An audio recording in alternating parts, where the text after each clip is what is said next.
and she's not spoken up at all. And in this episode, she does, and it falls so flat. I'm like, you should actually be really embarrassed and quit right now. So, Dominic. Real Housewives of Beverly Hills season 15. Episode 14 with more Zara dresses. And it was slightly better than episode 13. I have no problem with Zara. I probably bought 2 things from there just because it is a Spanish company. Their cuts don't fit my Black American figure at all. But I did not like that Zara dress on Sutton. But I also think it's the way she was wearing it because it wasn't her clothes. The shoes were clunky, but those aren't her shoes, right? Like, I just think the whole thing was like... Well, I don't think she was too thrilled with it either. I feel like the color was okay and the cut was okay. Well, I thought Kyla was so funny. She was like, this was my backup dress. So if I didn't have anything else to wear. And I'm like, you're so funny. I love a rich bitch that has no shame in wearing all spectrums of price points of clothing. So... Because you can make anything look good, and... This was the most exciting thing I got out of the Dolce & Gabbana shopping spree. Mm-hmm. And they showed the little clip of Boz talking about Sutton's style. And she's like, if she got her clothes together, Sutton, she didn't say you're wearing thrift clothes. Right. She said style. And even when they showed Jennifer Tilly shopping and Boz trying on things, Dolce & Gabbana makes all kinds of different styles. You still put on that black tuxedo halter top with the bow tie, and it's just like, no, that is your style. That's not about being in this nice store, right? So I thought that was really funny. They don't talk about it too much, and it's because I've missed it in the prior seasons. I can see how Sutton could come on this show and be like, the way she said it, I don't have big boobs and stuff, but I'm like, nobody does in this season. But I'm like, okay. But she was just like, I don't feel like I fit in. I feel like I'm different. I could see that, but it is surprising to hear that like in your 50s or late 40s, you still could have that kind of like wanting to be included. I don't know. I feel like I turned 37 and I just was like, if you're here, great. If you're not, all right. I guess I'll wave to you from wherever I'm going. I just kind of, what couple fucks I had left. So I think it's really interesting to see. And maybe that came from her moving from the South to moving to California. I don't know. Yeah. And I mean, you haven't seen this, but we were introduced to her mother, I think she was on the first episode of this season. But we saw her, this is like good relationship with her mom. We saw her like, tension is an understatement. It's like her mom is like no fucking joke. Okay. And so you kind of understood like, okay, this is why Sutton is the way she like is, because you see like, where she came from, right? Like really overbearing or nitpicking or just mean? No, nitpicking, no feelings. Like she never, like one of the things was how she doesn't like tell Sutton that she loves her, like very Southern woman. But if I remember correctly, she's a psychologist too, which is very interesting because I'd be like, oh my god, if she was my psychologist, I'd be like terrified of her. But you start to understand like, okay, like very like cold upbringing, very tough cold upbringing.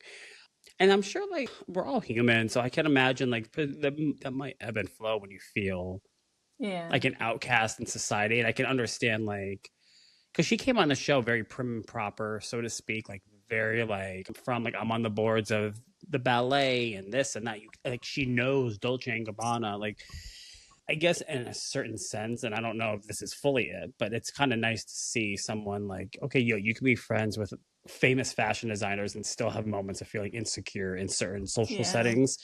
So that is very relatable. I'm not sure I gathered all that from her because I don't know how much it lands, at least how she presented it.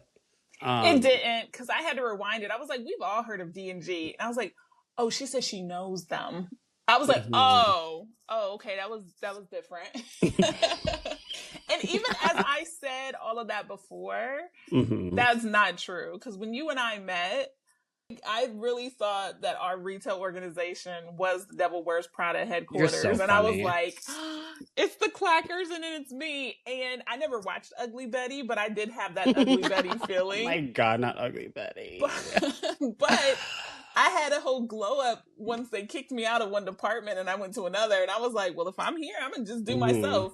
And at that point, I did kind of come into being. But I turned 40 when I was working there. So maybe there's something with turning 40 where I was just like, maybe. Yeah. All right, well, here I am. So. Yeah. And just for everyone, for the record, we did not work for some like what fashion house. We, just for the record. I wish I knew Miranda Priestley, but we do not. It's not hard to figure out if you know what town we live in. If you look at any of our pictures, you can see it in the background. It ain't Prada. I'm just saying. Okay. The episode started. We're now the next day after this dinner that just was like whatever. And you have Kyle working out outside in Italy, and then Amanda's writing her book. I'm rolling my eyes for anyone who are just listening.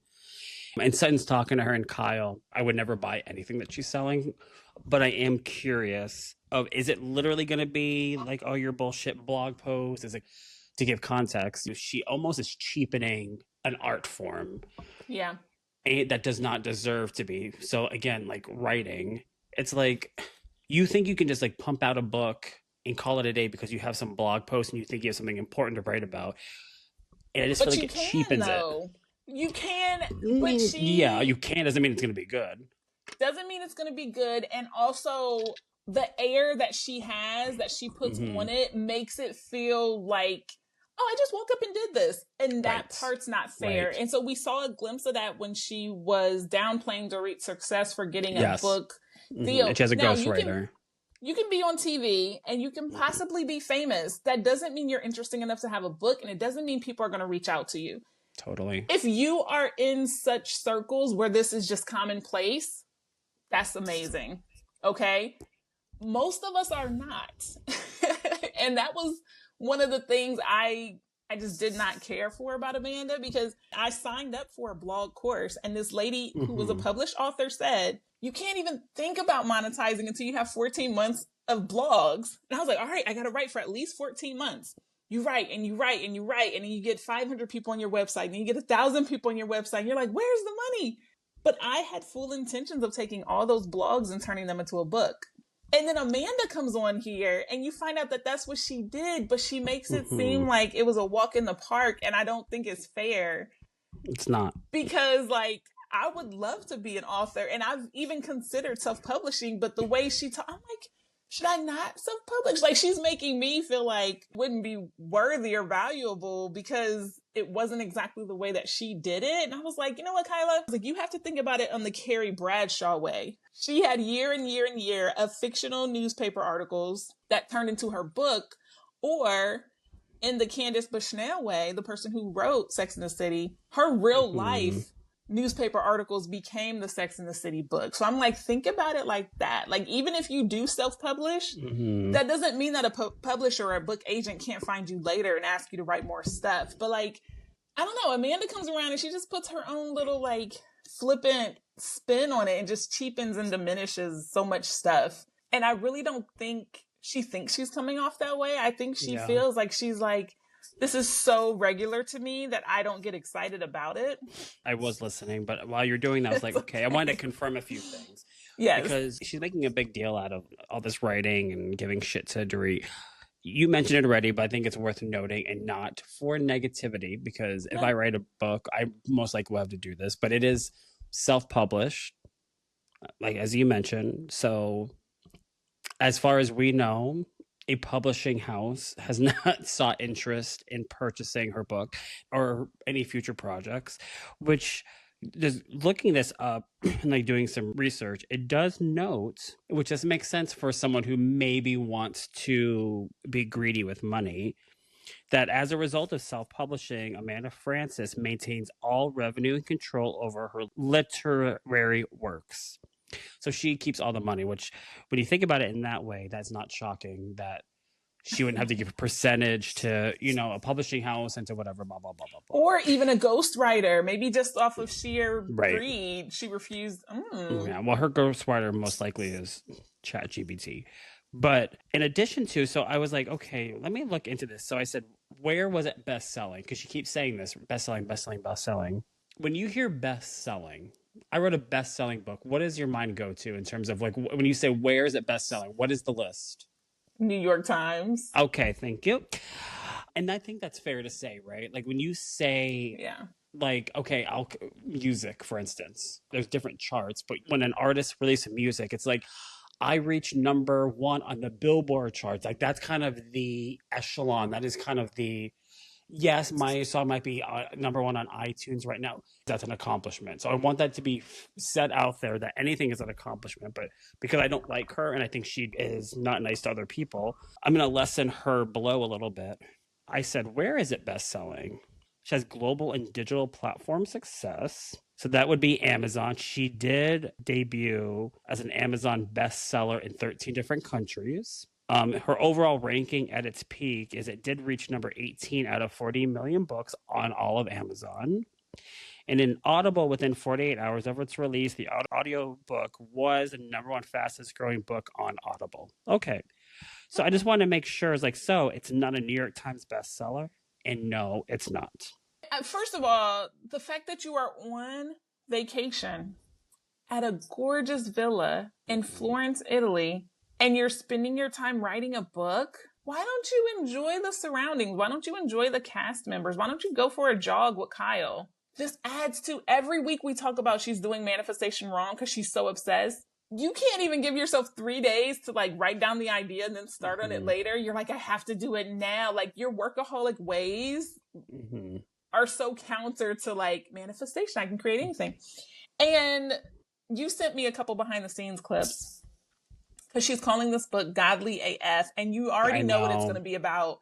I am God and I create everything I want because I am God. And you already know it because this idea came out of them talking about the cult. And this episode is really important because Boz and Erika do some research towards the middle end of the episode. I don't know what she's getting at, but I feel like there are so many holes in her story. There is. And that I don't know if she knows the truth. I am certain people wake up and decide to write a book today. But for some reason, when she says it, you're just like... I'll read this to you, and I'm curious of what your instinct is. Yeah. It says, while Amanda Francis has frequently marketed the book as an international bestseller, in quotes, and an, in quotes, Amazon bestseller, she has explicitly stated in her marketing and in interviews that she chose to self-publish without a traditional book deal or literary agent. So she chose that. I'm just curious, thoughts of, do you think she really did intentionally choose to do this herself? I would not intentionally choose. If Simon & Schuster says, hey, girl, here's $210,000 as an advance on all the sales we think you could get. Let us put our marketing and PR behind you in a book tour. I'm going to take that. Because if she got to 18 out of 40 million books on her own, maybe an agency could have got her to number one. You know, there is nothing wrong with having influence over a community or engagement. And it sounds like she has that. And that is respectable. Well, I think she's all bullshit. But speaking of her... How do you really feel? Have I not made that clear yet? Let's just jump forward just a little bit when they are going to go out shopping and the Pinocchio comment. I didn't like Natalie with the whole thing. I could care less about what Boz says because Amanda is not going to step to Boz, period. And Boz is not going to get out of character to Amanda would crumple and cry which is why I actually am hoping that she does test Boz because I just want to see her get destroyed. Here's the thing. I'm a little worried. I know I'm petty, but here's where I'm a little worried. Okay. Because this is all a word game at this point. I'm not going to say it's a demise. This is my pet peeve with certain housewives that have done this. And there's been many, some on this very show of Housewives Past, when they say something not in a positive light about somebody and they're confronted and did you say that? I'm like, I don't remember saying that. And then fast forward, they show the clip like you did say that, and it's so frustrating because I'm like, I think everyone kind of knows that they did say that, and for some reason they use that tactic. Whether that maybe sometimes it's true they don't remember, sometimes they don't. This is a very interesting one because we're playing a little bit of a game of semantics and a word game. Yeah. The things that we see is that we have the group, and Amanda is claiming to hear that Natalie, and I, you know what, I didn't know who Natalie, what she's doing here, and she's not spoken up at all. And in this episode she does, and it falls so flat. I'm like, you should actually be really embarrassed and quit right now. But she confirms for a moment that Boz made a joke, because Amanda keeps saying they put out a mask instead of that, and Boz said that's Amanda, and Amanda's whole thing is she's saying that because she's saying I'm fake. Okay, and Boz is being a lawyer to say I did not say those exact words. Okay, that's exact word, because she says they're talking about Pinocchio, and really what she was insinuating, I don't believe, I remember correctly, because I was very focused on this, there was no word mask. It just said, oh, there's Pinocchio or some Pinocchio, and Boz said, oh, like Amanda, meaning she's a liar because a Pinocchio is a liar. And so it's really this weird slight game of wordplay here, because it's like, well, Amanda, you're not wrong, but you're certainly not right at all, because she didn't say, oh, there is a mask. Oh yeah, that is Amanda. She's fake. Actually, she was insinuating, they just said, oh, Pinocchio, you mean Amanda, or whatever, how she said it. So it's like, it's not wrong, but it's definitely not right. And it is, you're right, it's so funny, because like, it is literally going, okay, we're going to do this. We are going to go by the exact wording, which every word that you're saying, Amanda, accusing me of is actually not accurate whatsoever. Because it's actually not accurate. So, but it makes me nervous because it doesn't look good either for Boz necessarily. Because she's denying it. I wish you would have been like, yeah, bitch, I think you're a liar. That's why I called you that. This is what I think you meant I said. So either she truly does not remember, or she is playing a game here. When you say that someone could be a Pinocchio mask, I think you're a liar. I think you're not a real boy. Remember, I'm a real boy. I think you're the youngest. I think you are a puppet. Yep. Right? Kyle is pulling your strings. Totally. There are layers of layers. Totally. So you're trying to tell me that you think I'm fake? No, because I think you're a puppet, right? And so Boz is literally, exactly. Yep. Now, the funniest thing to me, I feel like this is the first time Boz has ever spoken to Natalie. So I'm just like, where did this whole thing even come from? Because producers, either you guys are cutting out way too much of them getting drinks and stuff before dinner. Because it looks like this camaraderie came out of thin air. To Amanda's point, oh my gosh, these grown women are picking on me. But to everybody else, we're just like, she said something flippant, so you said something flippant, and who cares, because neither of them know you. Yeah. Right? Because we didn't see any kind of context of them sitting in the back of any car like, right. That's true. That's so true. And so I'm just laughing that this became a thing, because that's like you and I being out somewhere and we're just like, oh my gosh, those pants are ugly, and a random person says, I just thought that. Where is the story? Yeah. Where is the thing? I totally agree. Well, this is, again, this is a common-ish problem, what Natalie is doing, that annoys also the fuck out of me. While this is the dumbest argument, it is also very layered, and it is very isolated. You have to look at it in different isolated fragments. Okay. So now if we jump to where the confrontation of it all towards the end of the episode takes place. You have Amanda confronting at the pool party. And let's have a moment for Boz's sick ass body, because I was like, and the color on her skin. Oh, I know. I was so like, good. The bathing suit, and then her. But to be fair, when they were getting ready, Kyle in that black and white, I was like, that is gorgeous. And then that was a swimsuit with just a skirt on top. Yeah, she's stunning. I was like, okay. I was like, we just have to so good. And no one got in the pool. Nobody. I know. I'm like, well, I could have told you that. I was like, who's literally going swimming? Even Kathy said, I love when they're all like, I'm not putting on a bathing suit. I don't want to get that. And Rachel just kind of laughed it off like, have you ever seen me in a bathing suit? She's like, do you even know me? Like, I'm like, and then Erika's like, my hair, I can't. Yeah. Okay. So Amanda confronts, finally, after being actually pushed to it, let's not forget that, she tells Boz, like, did you say this comment? Bo's like, I don't remember saying that. I don't know what you're talking about. Okay, so there's that part of it. And here's Amanda kind of this like being subdued about the whole thing, even though she clearly had some feelings about it. And then there's the Kyle portion of it. And like, well, they bring Kyle into it. And that's frustrating the girls, right? At least Dorit, she's getting frustrated because now Kyle's in it. So there's that isolated little piece. And then you have Kyle going, well, Natalie, you confirmed the whole story. So like, here's that. Natalie is like, huh? Like, what are you talking about? Again, these are isolated little fragments here because I am by no means to defend Amanda. But in this one isolated scenario, the only thing I'm going to back her up on a bit is, okay, she literally did go to Natalie and said, hey, you were saying, did you hear this? And literally gave her the exact statement that Amanda thinks that she heard, which Natalie says, yes, I did. Natalie, girl, I don't know who you are or why you're here, but you sitting there going, I didn't say that. And they were like, and Kyle's now getting pissed. Like, bitch, we told you this fucking story. So is this spaced pot story? out.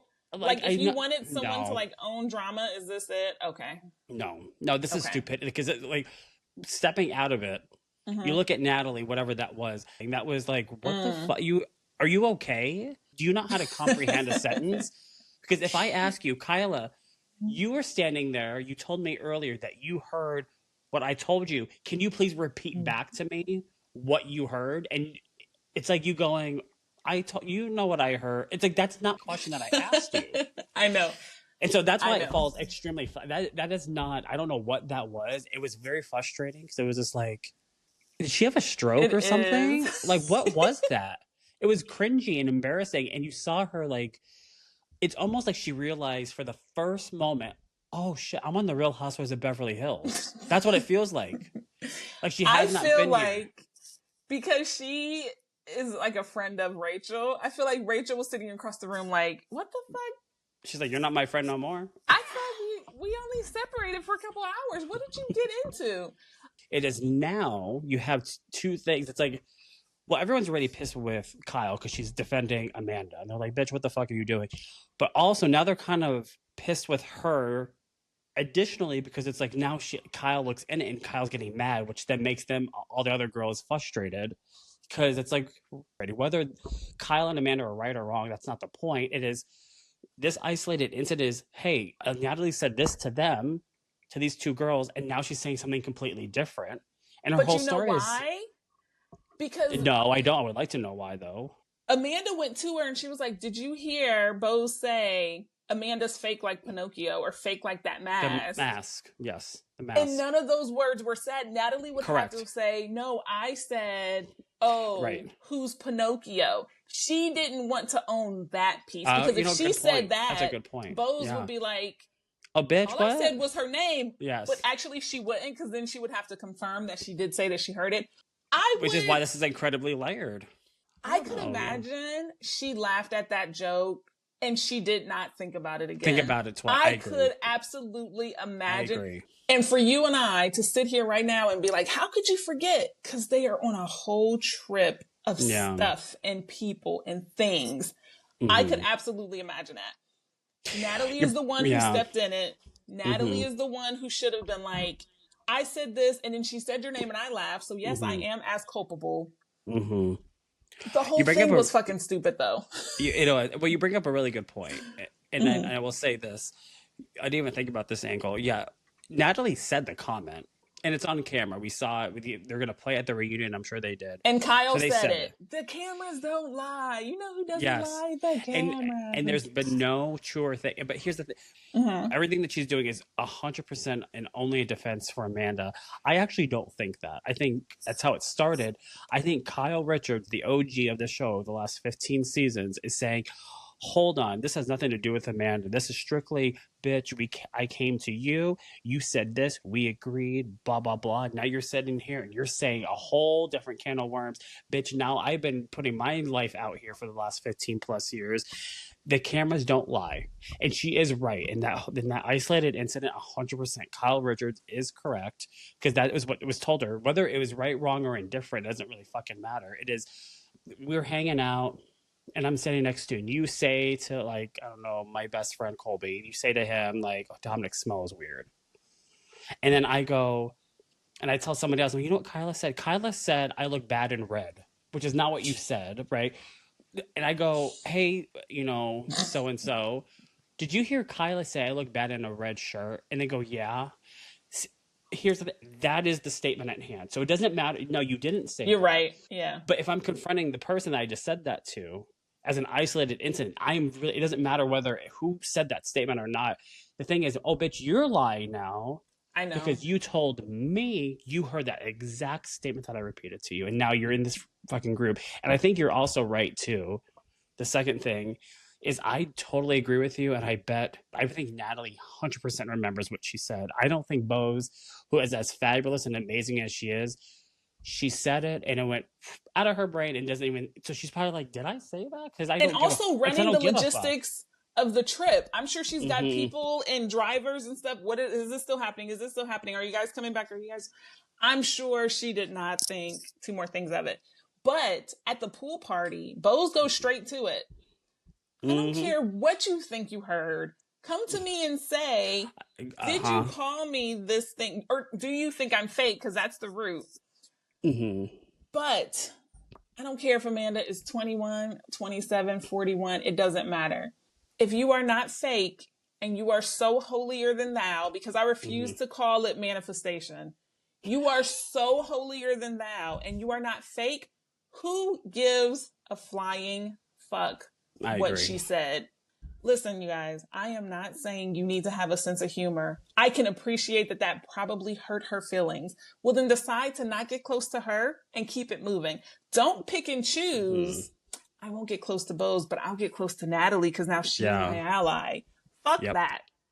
Fuck that. And the fact that Kyle can't see, shit, maybe Amanda's the puppet master because Amanda is maneuvering in this really gross way. And we are definitely overanalyzing. We are definitely getting into the weeds of it. I'm sure she just, you know, Boz, if she was the one that split everyone up, she's like, all right, we got to split up. The cameras can't follow all of us at once. But for Amanda to already have her alliance with Kyle, and then you're like kind of trying to grab Natalie because Natalie's here because of Rachel, and Rachel didn't want to acknowledge you last night. And it's just like, it's too much. It's too much. And you kind of have what seems like in this episode, the most entertaining part of this whole episode was this last part of the episode, which is this poolside dinner or whatever. But here's the thing, and this is what makes me a little bit worried. Kyle's a heavy hitter. She's an OG, whether you like her or not. She has street cred in the show. I'm very confused on Sutton's role in all this because this is also how the contention started, right? Is because Dorit confronted Sutton, like, girl, we've been like, we made up, we've been friends, we shook hands, and you're talking shit. And Sutton's like, no, I didn't. And Dorit's like, well, I heard. Notice she never said Rachel told me. I thought that was really interesting, even though who else would have? But I'm trying to decide whether or not I would consider that talking shit. No. And my instinct is no. However, I don't think it's clean either. Right. I still don't like it, but I don't think you were talking shit. Now, talking shit is, hey, you don't look good in red, you're smelly, you're a liar, your business is fake. Those kind of things are talking shit. Sutton and Kyle pulling Amanda aside to say, if something's going on, you got to nip it in the bud. Amanda, you still did not do that. Correct. You choose to do everything but that. And you were supposed to do that with Dorit, and now it went to a whole nother person that you're picking and choosing and deciding when to be sulky. Dorit was spot on with that. When she totally agree. Whole little like, I'm sulky, I'm this thing. And I think Amanda sits back, and what tiny bit of reading the room she does, she says, I can manipulate you, I can't manipulate you. I can probably play to your weak side, I can't play to yours. I think she does do that. And I think Amanda tries so hard to be holier than thou. And I'm just here to learn. And oh my gosh, I got to use my passport and go to Italy. Guess what? I got inspired by God and started writing a book last night. Girl, how can you be this fiery lion crushing everything and best-selling things in a bathtub full of money, and you cannot have a conversation like, I know you couldn't teach me how to make money because you can't advocate for yourself in your own life. That part. I know that part. You could not teach me how to do anything. How to do shit. Here's the thing, to your point of saying, like, I can manipulate this one, I can't fuck with this one. So this is what's making me kind of nervous with Sutton, because I'm not being able to fully read 100% of where she is with Amanda, because I'm very confused. Because at one moment I'm like, okay, it looks like she's defending her, but she kind of isn't at the same time. It doesn't feel fiercely. It's like, okay, I don't know what your motive is here. And it almost feels like, okay, is it because you want someone on your side and you're playing into what Amanda probably is hoping, and that's, okay, now I got Kyle and Sutton, this is good, now I have some ammo here, or some like reinforcements. So there's that. I think it's that voice that she has, that she sounds like a child. So she says, you come in every room or whatever, you come in, and you're sulking. She's like, sulking, and repeating like how a child would, right? But I have a feeling that tone of how she's talking is very calculated, because I think it's meant to somehow penetrate something in someone, or it feels very cringy and creepy in a very strategic way. Like, I'm not saying she is this, I'm just saying this as an analogy or an example. It's almost like how serial killers have a way of talking, a certain tone of voice and a vocabulary and vernacular that they kind of use. She has that same thing to break through and get to you, and you're just like, totally. And you know, like, you're right, because she does that when she's like, yes, my child died, and you're just like, yes, she sounds like a child herself. And that, like, in that octave of her voice, that's like, you notice sometimes, like, I think it was in the last episode where they're at dinner and there's a woman pouring everyone wine, they offered her wine, she's like, can I just have a little, please? It's like, what the fuck voice is that? That's not how you normally talk. And there's something here, I'm going to do research on it, of like, is there something about the tone of voice that certain people use when they're trying to manipulate, scam, grift, cult-like leaders? Because I've heard that in certain, like, documentaries of, like, there are, like, again, there's certain vernacular that you use and a certain tone of voice to insert the emotion here to manipulate, like others. Force vulnerability or something. Yeah, something. It's weird. You know, I think that's a good point, because I thought typically, like, especially as a podcaster, when you repeat stuff, it's because you're trying to get your own thoughts, and so you're saying something to let them know. But even as a parent, you know, when you got a kid in the grocery store and they're picking up this and that and this and that, and you're just like, oh, you really want that toy? And you're just trying to get them to say, yes, this is what I want, because they're going to look at something else and be like, no, I really want this one. I don't even think it's that. I think everything she does is intentional. So I truly believe if every time she got in trouble, she put on that bullshit little voice, if every time Eddie raises her voice at her, she gives that bullshit little voice, she gets out of parking tickets and all kinds of things with that voice, and she calls it manifestation, and she is really hypnotizing people. Don't go too deep in your research and get converted. But she chooses to be an adult in her confessionals when she's by herself with the producers. Right here, I want you to respect me. I'm talking about my business. I'm in control. And when she does, don't call me a wimp in my own house. Like, it's almost like a different personality. Exactly, yes. So I'm looking this up about tone. Okay. And I try to manipulate, and I keep using the word cult in here because I'm like, I don't know how else to frame this. And so it points out something called, we need to separate intent versus effect. Not everyone is trying to manipulate people, but yes, people who are very persuasive. I think that's the word I was thinking of trying to use. Persuasive or influence driven often intentionally shape how they sound, because voice is one of the strongest tools for getting people to trust, believe, or follow. So, do influential / manipulative people use a voice? Short answer is yes, but it's not one specific voice. It's more like they adjust delivery to create a feeling, not just share information. And I think that's exactly what she's doing. Question mark at the end. Exactly. Sulky? What, me? Who? I did it? You want to talk about the cult now? Yeah, bitch, that's what we're talking. Did you hear my sentence? Yes. Like, what makes it, like, why wouldn't we be talking about it? it does give that I'm innocent, protect me, wait, I'm just new here thing. And it's like, no, bitch. No. And I hope you're giving all of the cast members some rights of your book, should it sell, because it sounds like they all inspired you to write it. So here's the thing. So this is how the episode ends, which I thought was the most interesting part too. Wait. I want to talk about Rachel and her son. What do you think about the announcement? Okay. I'm gonna be honest with you, and I like her friendship with Dorit, though. I do. How do I feel about it? So when she's talking to her in the beginning of the episode, Dorit, about this, end of last episode, beginning of this episode, I thought it was going to be something like serious. Like she seems so distraught, and it's simply, and I'm not saying simply like I'm negating. Yeah. That's not what I'm doing. But she was just saying, oh yeah, they want, my soon-to-be ex wants to introduce them to his new girlfriend or whatever, and I'm like, that's it. I have made it very clear, like, okay, listen, that would probably really hurt me. So I can, and several layers.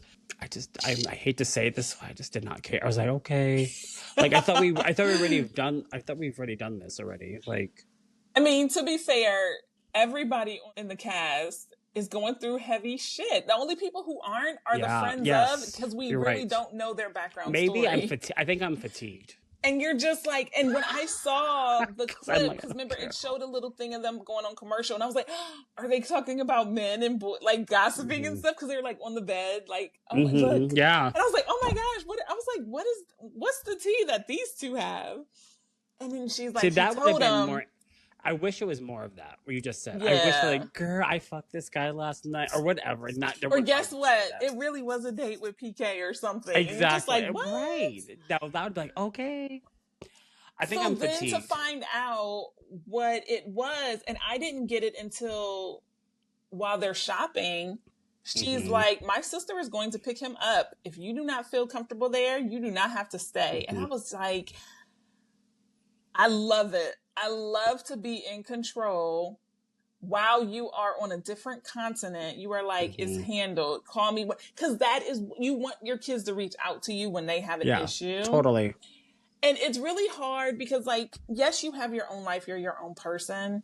And it's not that your kids mean more, but they have to matter too. And so yeah, sure. I'm glad it wasn't to the point where she had to leave the trip, but I love that she was like, you other adult, I can't think about you. You've hurt my kid. Go to where you're safe. Go to grandma and grandpa's on the East Coast. Yeah. Here, I got you. Here's where this doesn't really like that it wasn't a whole group conversation. I respected that part because that probably would have annoyed me. Yeah. It didn't need to be a cast conversation. I like that part. Yeah. I'll say this. You're like, I'm exhausted. Everybody's got drama. I jokingly said, I think I'm realizing it of us recording this episode. I'm like, wow, maybe I'm just fatigued from everyone's shit. Because here's the thing. I know all the parents out there, especially the divorcees with children, are probably going to hate me, and I'm not going to win them over. And I'll take that. I understand it. But I think that this is the beauty of perspective, right? Of where I'm like, as single people, we can't relate to these situations in the same way. We can have empathy, which I do. Here's where this doesn't land with me. When she's talking to Reed, and she's like, oh my God, I just found out. I thought she was going to say, like, that fucking bitch girlfriend picked up my kids, took them to lunch, and bought them new shoes. Like, I thought it was going to be something like... Oh, he posted a selfie with her, something like because that would hurt. Yeah. Okay, the guy sat the kid down and said, I want you to meet my girlfriend. Not even my fiance. Like, hey, I proposed. Yeah. Again, and not to be insensitive. Yeah. But to say also, like, I want to be very clear. I just want to make sure I'm understanding this. You thought you had to leave a beautiful country that you have said several times that Europe, I belong here, this, that, all this stuff. You would have to leave because your kid is so distraught. Or maybe you, because it sounded like he was doing fine enough. I'm not saying not well. Enough that, because he literally said, no, I'm good. But then when she said, do you want to go to the Hamptons? He's like, well, yeah. I'm like, well, fuck yeah. I'd go to the Hamptons too if you offered it to me. You're going to leave the country simply because the guy sat your kid down and said, I want you to meet my girl. Now, I understand. Again, I want to preference it with context. I'm a single person. I don't have kids. All of these examples are so bad. I'm telling you, from my point of view, that's what I'm thinking, though. And I know I'm not the only one. It's like, because there was so much that I'm like, is that, and again, parents, I'm not going to win you over as a fan at this moment. And I accept that. I'm taking full accountability here. I'm not trying to hide behind anything. I'm just being, hey, this is my opinion, take it or leave it. I don't see that warranting, or at least I don't care to hear it on TV, that he's not in danger. He's with his fucking dad, who, while he might be a dick to her, and unless there's things that we don't know, but clearly you feel good with your kids being with the dad. I'm sorry. I thought this was like so overly dramatic. And again, I'm not a parent. I quite frankly, I don't care. And maybe I am coming from a place of fatigue because everyone has a sob story that's like, oh my God, like there's nothing light in this. That I'll be honest with you, I did not care at all. You know why? When she said that, oh, I had such a personal day. I'm like, bitch, you know who had personal days? All those that have lost their jobs or being deported by ICE and all this. Those are the people who have bad days. Your kids are rich. They are fine. They have everything that they need. They might not be the happiest, but they're happy enough because they have everything that they need. Like, let's chill the fuck out for a second here. Let's put things into perspective, maybe. That's all. And again, as a single person, this is where this shit does not land with me. I'm like, you know why I like it, though? Between Rachel and Boz, they get to show enough to be vulnerable without it being something too detrimental to them. Do you know what I mean? It's like, when you look back, you're going to say, but wait, I do know a lot about Rachel. When the season is over, you're going to be like, damn, I know she's got 2 boys. I know she will drop everything for them. I know she really doesn't care for her husband. Totally. It's not big enough for us to have been talking about it for 10 minutes, but I do like that she has enough so that you do feel like you know her. I think Amanda could benefit from even some of these tiny little calls, right? Why not a FaceTime call with her kids? Hey, what are you guys doing? Yeah, mama's in it. Anything. We get to see you with a new idea and inspired, and you're taking Sutton's pillow to write a book, right? Because again, she's like, I'm only showing you guys business. That's it. That's it. That's it. You can tell she's trying to convince herself. You really can. Because when she says that she feels emotionally unsafe. Oh, girl. Talk about overly dramatic. I call bullshit because... What was it that when Dorit was making those faces? When she was saying that... Why are you traveling to a different country with people that you... We feel unsafe with you. You are the one who has been indoctrinated by a cult. A pot stirrer would have said that exact thing at that time. Where's my gluten-free pizza? Bitch, eat the fruit. Eat the prosciutto. There's other stuff here. Like, I'm over it. That's yet another thing to add to the list of like did you... like stop mentally growing up at some point? Like, is that like a real thing? Like, because that's a story that I'd want to hear. Say Rachel Zoe was gluten-free. I can hear going, bitch, where's that gluten-free pizza? That would be the funny thing. Not like, where's my pizza? Just like with the ceremonial latte. She's pathetic. Yeah, you're right. You're right. And I totally agree with that. So question for you though, because they show everyone rolling their eyes at her. Is it just that a pot stirrer, Elisa Renner, would be like, bitch, move on or eat something else? Yes. Instead of just rolling their eyes? Yes. Okay. Yes. Okay. Or what you said would have been the perfect thing. The moment she said, well, I'm emotionally uncomfortable, a pot stirrer, like Elisa Renner, like, well, bitch, you're the one in a fucking call. I'm scared of you, what you're going to try to fucking do. Because here, let me ask you this. If you're sitting there watching this episode, you're probably like this, like, okay. And if you heard so she says that you heard someone stand up like, well, listen, motherfucker, you were Nicole, you were manipulated. You know, you're the best at manipulating people. I'm scared of you. How about that? I would have been like, oh, I'm listening again. You know what I mean? Like, so yes.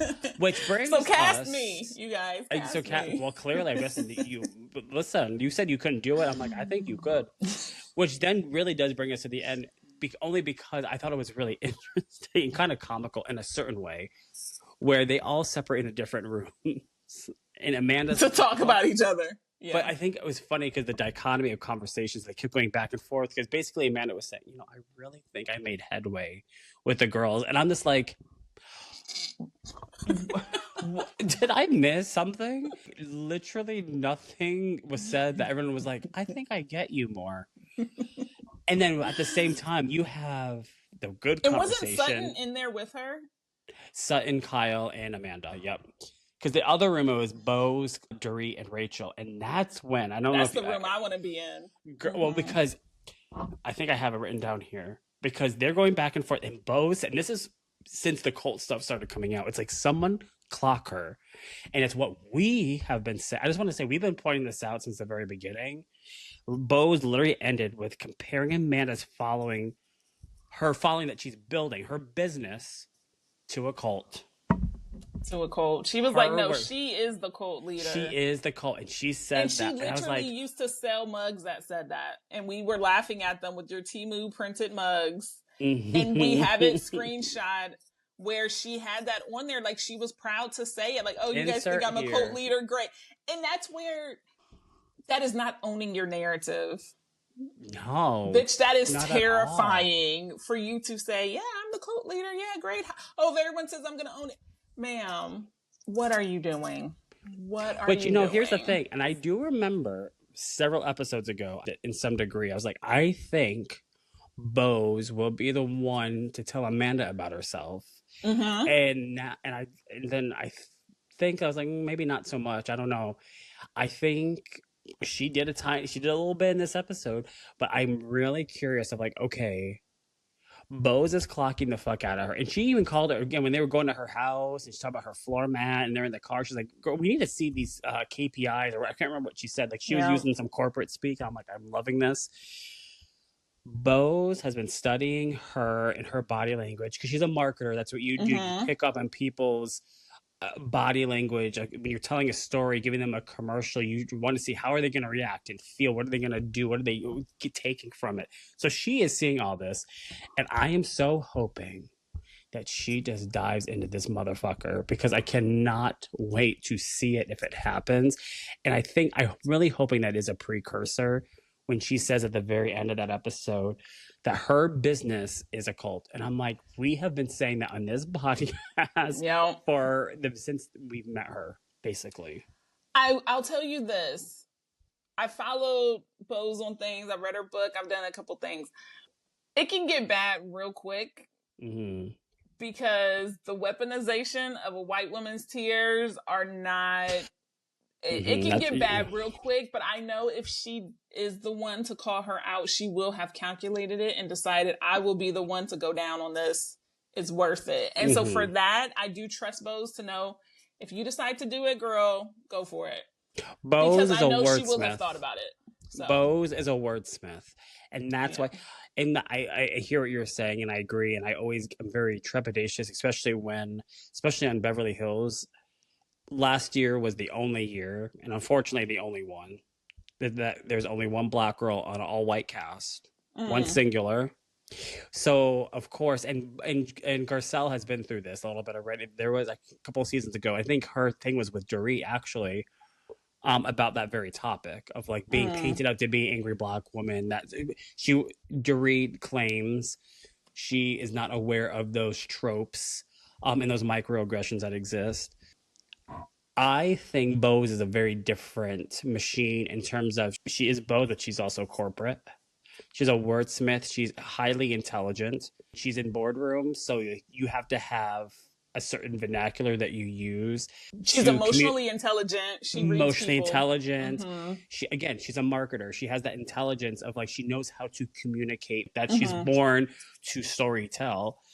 And so because of that, I agree with you. I have the confidence that she is not going to be, I'm not going to say she's going to be yelling at her. I don't think it's going to be like that. I think it's going to be an intelligent, like, bitch, I'm going to put you in your place. Boz is the bad bitch. You, Amanda, are a faux bitch. So you're just actually a bitch. Sorry, I don't mean to call women that, but like, I just don't like people weaponizing pain, other people's successes as weaknesses, i.e. Dorit's book, cheapening art forms like writing books. Like, let's call a spade here. Amanda is, if we don't even use the word grifter, since we don't know her, all that kind of stuff, we can read, we have eyes and emotions. We're human beings. We can see what she's trying to do here, and that is trying to manipulate her cast and the audience to believe that she's trying to do this, godly and empowering thing, You know who tries to do that? Like Scientology. We're out here trying to save the world. Meanwhile, they're manipulating people out the yin yang, taking every single dollar that they have and really doing a lot of harm onto these people, allegedly, from stories that we hear. She's doing just that. She's following the exact rule book that I don't know how we let people get away with this in 2026. Pick it up on her words, her voice, her products, her business. She's selling cheap ass courses that I just read an article that people are claiming that are cheapened and just refurbished law of attraction blurbs. She has very strict contracts that it's impossible to get a refund or nearly impossible to get a refund. And all of the good people say, here, absolutely, you can have it. If it's not for you, that's fine. Take your refund. That part. Because I don't want you to be stuck where you can't leave like a cult. Part. Oh, exactly. And I also read on there to people who have been outspoken, again, having a negative experience with her courses and stuff. She sent them all, allegedly, or most of, cease and desists. Of course. You know why?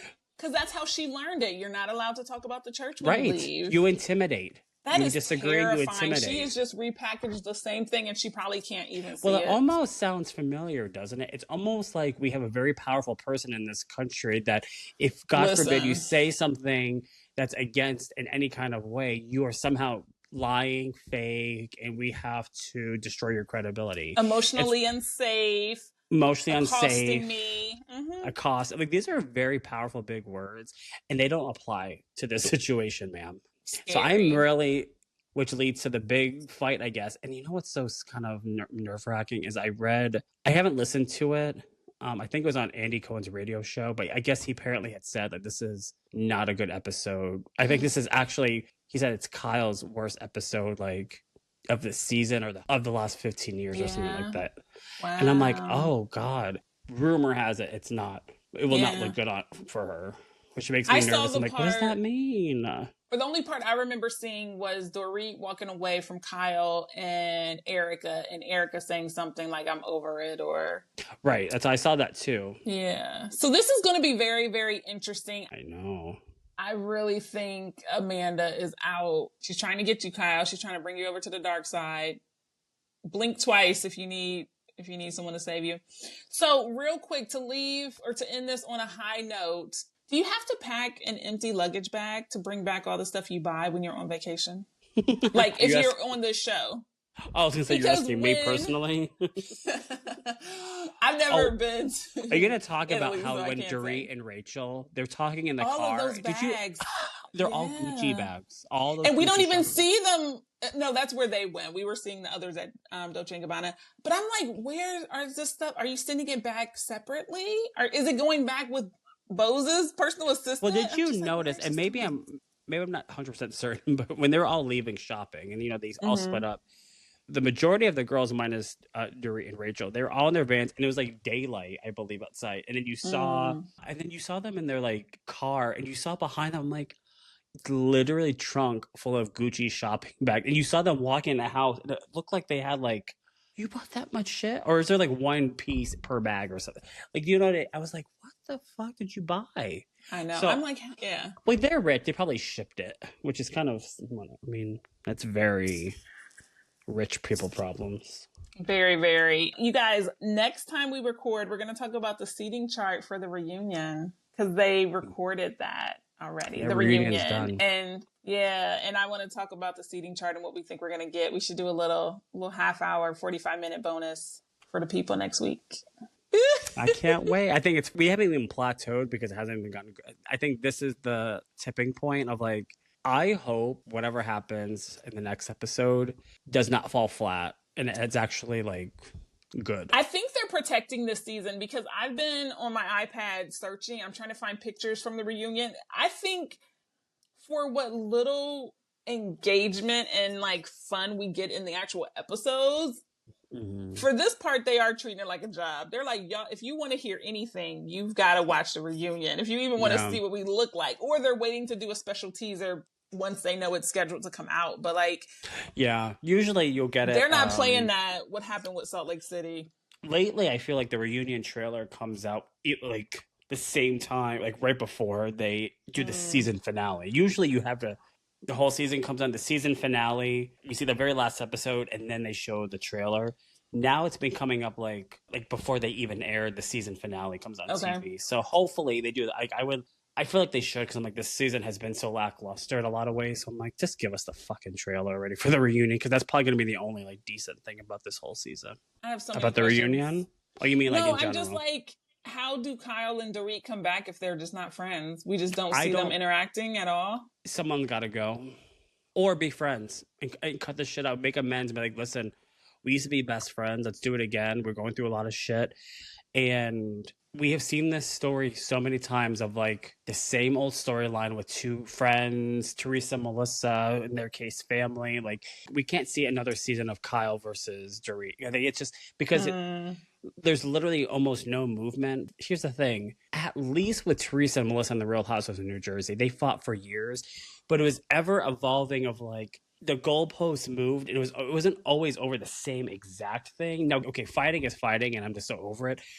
But for many years, the fight was okay, now we're fighting over this. Now we're fighting over this. Now we're fighting over... And I'm like, I don't give a fuck. Make up or get out. No, that's real. That's real. All right. You guys, this was another odd episode, but it was odd episode of the show. Good for us. We're just doing our job. It's just, we're overanalyzing what little bits they give us, because that's all you can do. The episodes are not packed with drama and chaos. They're mostly, everyone is dealing with heavy emotional shit, and we get to see them try to be friends on vacation, and it's... Try being the key word. And we're fatigued. We have so much fatigue. Everything is so depressing on this show that I'm like, can we see something good? Like, and when I say good, I want for the whole episode. I don't want to see a snippet. Yeah. Yeah. Like, I'm just like, oh my God, this is so like not even fun to watch when it's like all like, this is depressing. My life's depressing. Your life's depressing. My life's depressing. Wait, your life's depressing? Oh, well, that's depressing too. I'm like, woo. And then and then you're going to like manipulate all of us, or at least try to. Oopsies. I know. All right, you guys. All right. Well, thank you for another episode. Bye. Go to sleep.